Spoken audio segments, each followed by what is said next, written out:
Hello student, welcome back to the channel. Myself Ankit. आज हम बात करेंगे क्लास 12 अकाउंट्स के second chapter change in profit sharing ratio के बारे में। ठीक है, अब इसमें हम ऑलरेडी फर्स्ट आपके लिए पार्ट लेके आ चुके हैं जिसमें हमने कुछ एडजस्टमेंट पढ़े थे और पार्ट जो इस चैप्टर का बेसिक है वो भी हमने पढ़ा था। अब जो सेकेंड जो पार्ट है जिसमें हम एक टॉपिक लेके हैं आपके लिए अनडिस्ट्रीब्यूटेड प्रॉफिट एंड लॉस, और एक हम पढ़ेंगे रिवैल्यूएशन अकाउंट। इससे पहले जो हमने फर्स्ट वीडियो बनाया है पार्ट 1 जिसमें हमने सैक्रिफाइसिंग रेशो, गेनिंग रेशो और वैल्यूएशन ऑफ गुडविल किस तरीके से किया जाता है और अकाउंटिंग ऑफ गुडविल किस तरीके से किया जाता है वो हमने सीखा, क्योंकि वो तीनों एक दूसरे से कनेक्ट है इसलिए उसको वन शॉट बना दिया। अब जो नेक्स्ट हमारा टॉपिक है वो है undistributed profit and loss. Undistributed profit and loss, जिसे नाम से हमें पता चल रहा है कि अनडिस्ट्रीब्यूटेड, जिसको बांटा नहीं गया है। तो जिसको नहीं बांटा गया है वो आपके लिए क्या है? वो आपके लिए प्रॉफिट या लॉस हो सकता है। जरूरी थोड़ी कि प्रॉफिट को ही नहीं बांटे, वो लॉस भी हो सकता है। क्या पता हम लॉस को भी नहीं बांटे।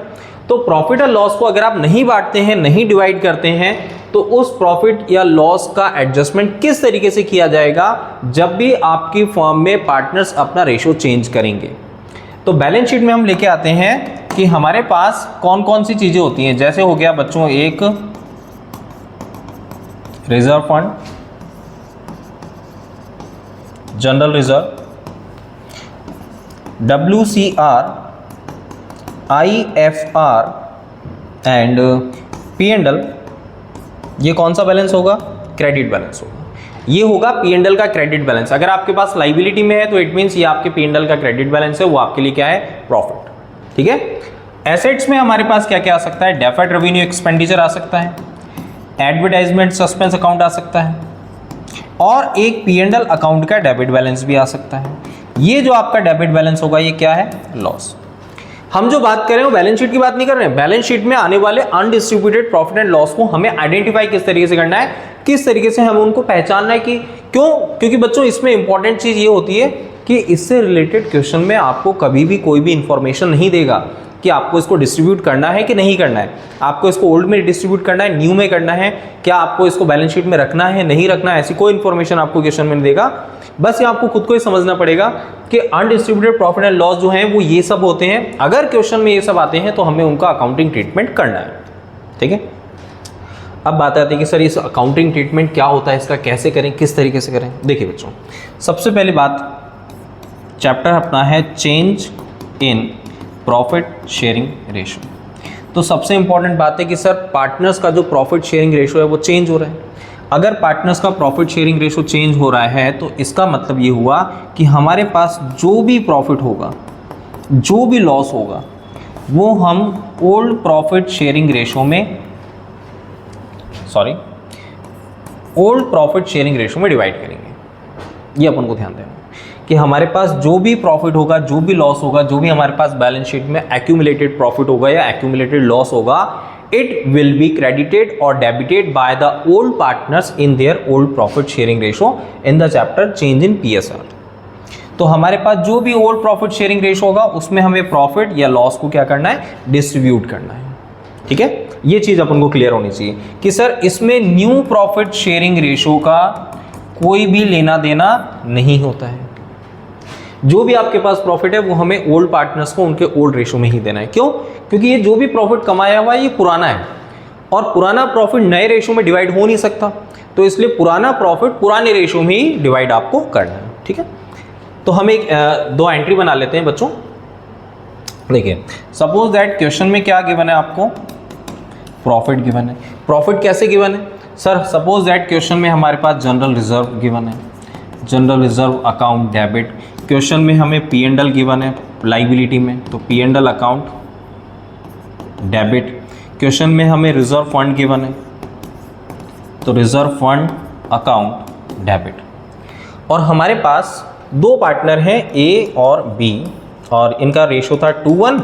ये इनका था ओल्ड प्रॉफिट शेयरिंग रेशो और ये है इनका न्यू प्रॉफिट शेयरिंग रेशो। अब इसमें न्यू से तो आपको कोई मतलब ही नहीं है। अब ये जो भी आपके पास एग्जिस्टिंग रिजर्व होगा, P&L होगा,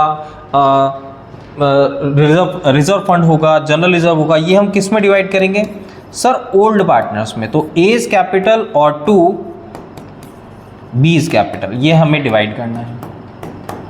यहां पर हमें क्या ध्यान रखना है बच्चों कि ये डिवाइड होगा OPSR, old profit sharing ratio. तो यहाँ पे ये हमारे लिए सब क्या था, ये सब हमारे लिए प्रॉफिट था, और प्रॉफिट जो पार्टनर्स को मिलेगा ओल्ड रेशो में वो उनकी कैपिटल को क्या करेगा, इंक्रीज करेगा। So that's why we have to credit the account of respective partners and we need to close the account of reserve P&L and reserve fund. तो इनका बैलेंस क्रेडिट होता है क्योंकि लाइबिलिटी में आते हैं, तो आपको इनको डेबिट करके क्लोज करना है। ठीक, अब बात आती है कि सर अगर हमारे पास क्वेश्चन में एसेट्स में लॉस गिवन है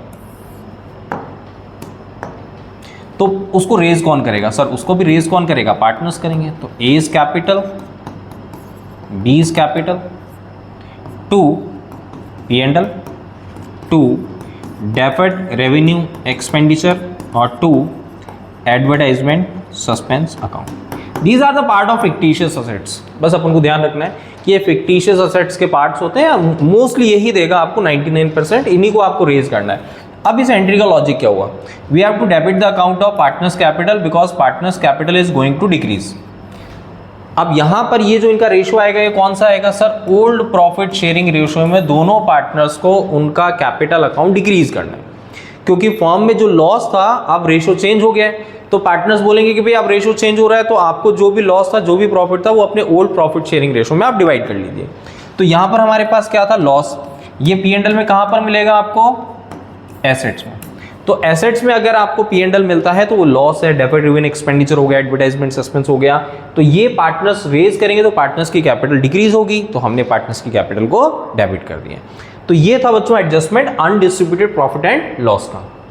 ठीक है, बस हमें ध्यान रखना है कि अनडिस्ट्रीब्यूटेड प्रॉफिट एंड लॉस आपको क्वेश्चन में इंफॉर्मेशन नहीं गिवन होगी, कोई इंफॉर्मेशन क्वेश्चन में मेंशन नहीं होगी कि आपको इसको डिवाइड करना है ओल्ड में न्यू में। आपको खुद को याद रखना है कि जो हमारे पास अनडिस्ट्रीब्यूटेड प्रॉफिट एंड लॉस होते हैं वो कौन कौन से होते हैं।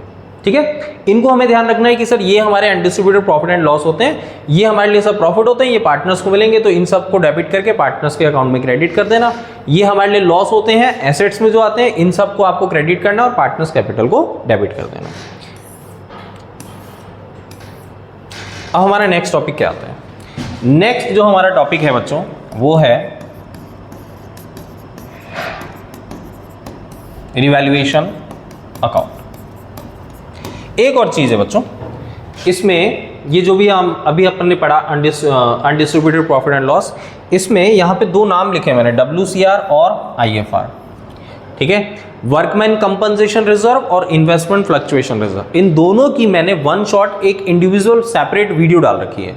अगर आपको इन दोनों को इंडिविजुअल समझना है तो दोनों के लिए मैंने अलग अलग वीडियो बना रखे हैं चैनल पे, आप उसमें सर्च करेंगे तो IFR और इन्वेस्टमेंट WCR के दोनों आपको वीडियो मिल जाएंगे। ठीक है बच्चों, अब नेक्स्ट जो बात आती है वो आती है sir revaluation account. Revaluation account होता क्या है, आपके पास फर्म में जो भी एसेट्स या लाइबिलिटीज हैं क्या सबकी वैल्यू चेंज हो जाती है, नहीं सर सबकी वैल्यू चेंज नहीं होती है। तो हमारे पास जो भी एसेट्स या लाइबिलिटी होती है उनमें से कुछ की वैल्यू चेंज होती है और कुछ की नहीं होती है।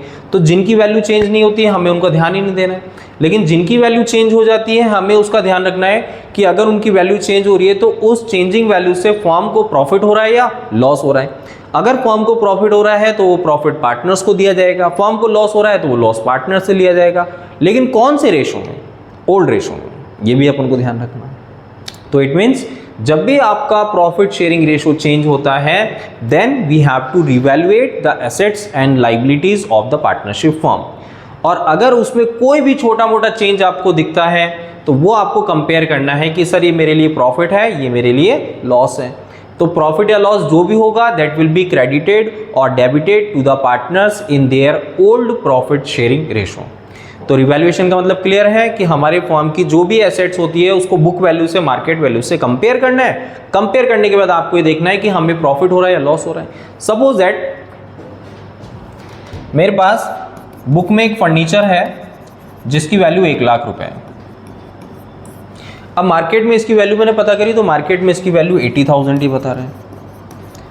हालांकि मैं इस फर्नीचर को बेच नहीं रहा हूं, लेकिन मैं इसको क्या कर रहा हूं, सिर्फ रीवैल्यूएट कर रहा हूं। मैंने इसको बेचा नहीं है, सिर्फ रीवैल्यूएट किया है। तो सर 1 लाख की चीज अब 80,000 की हो गई, तो इसका मतलब सर हमें 20,000 का लॉस हो गया। तो वो जो 20,000 का लॉस आपको हो रहा है वो रेज कौन करेगा, सर ओल्ड पार्टनर्स करेंगे। किस में, सर अपने ओल्ड प्रॉफिट शेयरिंग रेशो में। ठीक है, ओ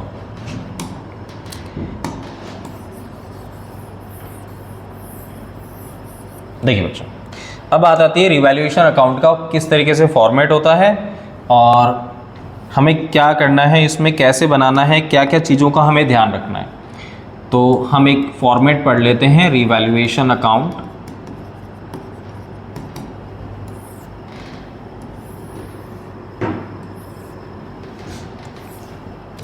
अब रिवैल्यूएशन अकाउंट है तो सर इसमें दो कॉलम होंगे, एक लेफ्ट हैंड साइड होगा और एक राइट हैंड साइड होगा।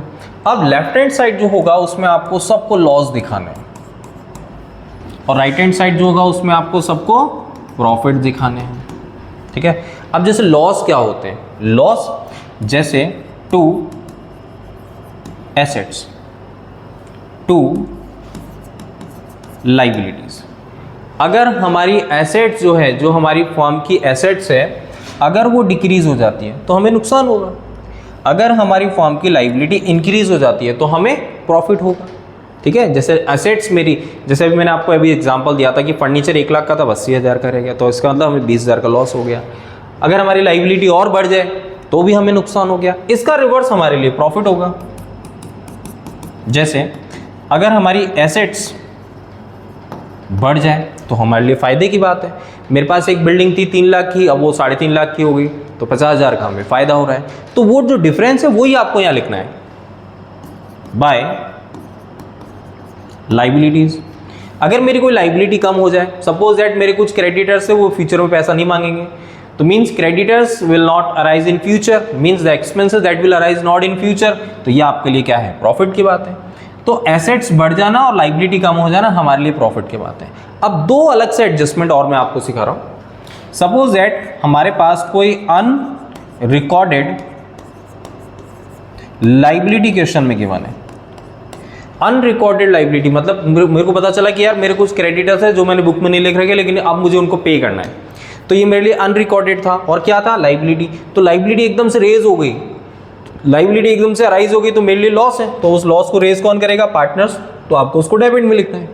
और एक, अगर मेरे पास गोडाउन में कोई पुराना टाइपराइटर रखा हुआ था और मैंने उसको बुक में रिकॉर्ड ही नहीं कर रखा, तो मैं अब उसको रिकॉर्ड करूंगा, तो ये मेरे लिए फायदे की बात है। क्यों, क्योंकि मेरे पास एक अनरिकॉर्डेड एसेट्स आ गई, जो मेरे लिए फायदे की बात है। ठीक है, अब बच्चों जब आप इनका टोटल करेंगे तो आपको पता चलेगा कि सर टोटल में दोनों में से एक जगह बैलेंस बच रहा है।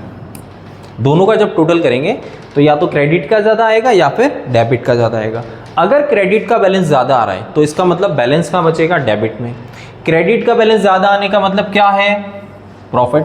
क्रेडिट ज़्यादा आ रहा है इसका मतलब प्रॉफिट ज़्यादा है, तो प्रॉफिट ही पार्टनर्स में डिवाइड होगा। अगर डेबिट में बैलेंस ज़्यादा आ रहा है, डेबिट क्या है, लॉस। अगर डेबिट ज़्यादा आ रहा है इसका मतलब लॉस ज़्यादा है, तो लॉस किस में डिवाइड होगा, बैलेंस कहाँ बचेगा, क्रेडिट में, तो लॉस किस में डिवाइड होगा, पार्टनर्स में। किस में, ओल्ड प्रॉफिट शेयरिंग रेशो। तो हमें बस ये छोटी सी बात को याद रखना है। ठीक है बच्चों, जैसे सपोज दैट इस क्वेश्चन में लेता हूँ कि हमारे पास क्रेडिट का बैलेंस ज़्यादा है, तो बैलेंस कहाँ बचेगा आपका, डेबिट में। क्रेडिट ज़्यादा है तो मतलब क्या है, प्रॉफिट, तो वो हम किसको देंगे, पार्टनर्स को। तो ये हमारे लिए क्या था बच्चों, प्रॉफिट। तो profit on revaluation credited to the old partners in their old profit sharing ratio, but ये कंडीशन तभी मैच करेगी जब आपका क्रेडिट का बैलेंस ज्यादा है। क्रेडिट का बैलेंस ज्यादा है तो ये प्रॉफिट हो गया। और इसी का रिवर्स ले लेंगे, सपोज दैट डेबिट का बैलेंस ज्यादा है तो बैलेंस कहाँ बचेगा, सेम यहाँ पे बाय पार्टनर्स कैपिटल, वो लॉस होगा। Loss will decrease the balance of partners capital. अब बस हमें ध्यान रखना है, रिवैल्यूएशन के बाद हमें क्या प्रिपेयर करना है, पार्टनर्स कैपिटल, और उसके बाद हमें एक फॉर्म की न्यू बैलेंस शीट बनानी है। बच्चों अब इसके बाद आपको ध्यान रखना है कि पार्टनर्स कैपिटल अकाउंट में कौन कौन सी चीजें आपको शो करनी है। तो इसके बाद हमने बनाया जैसे पार्टनर्स कैपिटल अकाउंट।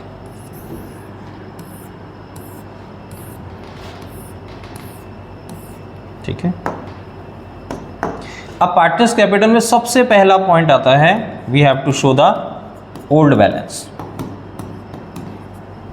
यहां पर हमें पुराना बैलेंस पार्टनर्स का लिखना है। वो कहां मिलेगा, सर हमें जो क्वेश्चन गिवन है ना उसकी जो बैलेंस शीट होगी उसमें हमारे पास ओल्ड बैलेंस होगा, वो यहाँ पे शो होगा। सेकंड बेटा, अगर यहाँ पे ये डेबिट में आपको दिख रहा है रिवैल्यूएशन का, तो ये डेबिट से कहाँ कैरी होगा, क्रेडिट में, तो बाय रिवैल्यूएशन, ये भी हो गया। अगर कोई हमारे पास अनडिस्ट्रीब्यूटेड प्रॉफिट एंड लॉस है, जनरल रिजर्व है, P&L है, तो वो पार्टनर्स में डिवाइड हो जाएगा। ठीक है, एक गुडविल का एडजस्टमेंट जो मैंने आपको स्टार्टिंग में फर्स्ट वीडियो में बताया है, वो उसका एडजस्टमेंट आपको यहाँ पे करना है। सपोज दैट अगर रेशो चेंज हो रहा है तो A गेन कर रहा है और B जो है वो सेक्रीफाई कर रहा है। सपोज दैट A गेन कर रहा है और B सेक्रीफाई कर रहा है। अगर A गेन कर रहा है तो उसका कैपिटल अमाउंट डिक्रीज होगा और B सेक्रीफाई कर रहा है तो उसका कैपिटल अमाउंट इंक्रीज होगा। अब यहाँ पे B सेक्रीफाई कर रहा है तो किसकी वजह से? A की वजह से। और A गेन कर रहा है तो किसकी वजह से? B की वजह से। बस ये आपको ध्यान रखना है, this is the accounting treatment of goodwill. ये इस तरीके से आपको रिप्रेजेंट करना है इसको। ठीक है, इसके बाद बैलेंस हो गया, रिजर्व रिवैल्यूएशन हो गया, रिजर्व हो गया और पे। और कुछ अगर हमें अनडिस्ट्रीब्यूटेड लॉस दे रखा है, P&L है, डेफर्ड रेवेन्यू एक्सपेंडिचर है, तो वो पार्टनर्स की कैपिटल को डिक्रीज कर देंगे। हो सकता है रिवैल्यूएशन के क्रेडिट में बैलेंस बच जाए, तो वो बैलेंस आपका कहाँ कैरी होगा? डेबिट में, टू रिवैल्यूएशन। इसके बाद आपको क्या करना है बच्चों? पार्टनर्स कैपिटल का टोटल, और टोटल करने के बाद ये आइटम इनमें से लेस करने हैं, जो आपके पास डिफरेंस बचेगा that will be your closing capital balance. ये आपके लिए क्या है? क्लोजिंग। तो ये बैलेंस जो होगा closing, it will be carried to the new balance sheet. अब हम जो न्यू बैलेंस शीट बनाएंगे उसमें पुरानी बैलेंस शीट की हेल्प से ही बनेगा वो। और आपको ये ध्यान रखना है कि जिस एसेट्स की वैल्यू चेंज हो रही है बस आपको वो लिखना है। बैलेंस पार्टनर्स कैपिटल का ये लिखा हुआ था क्वेश्चन में, अब आपको ये लिखना है। ठीक है, तो ये था हमारे दो एडजस्टमेंट जो रह गए थे बच्चों change in profit sharing ratio में। एक था हमारा अनडिस्ट्रीब्यूटेड प्रॉफिट एंड लॉस और सेकंड था आपका रिवैल्यूएशन अकाउंट। आई होप आपको ये वीडियो भी अच्छा लगा होगा, और अगर आपको इससे पहले का वीडियो देखना है तो उसका जो लिंक है वो मैंने वीडियो के डिस्क्रिप्शन में डाल रखा है। पहले वो वीडियो देखेंगे, उसके बाद ये वीडियो देखेंगे।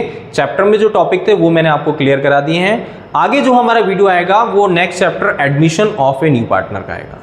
Thanks for watching the video, all the best.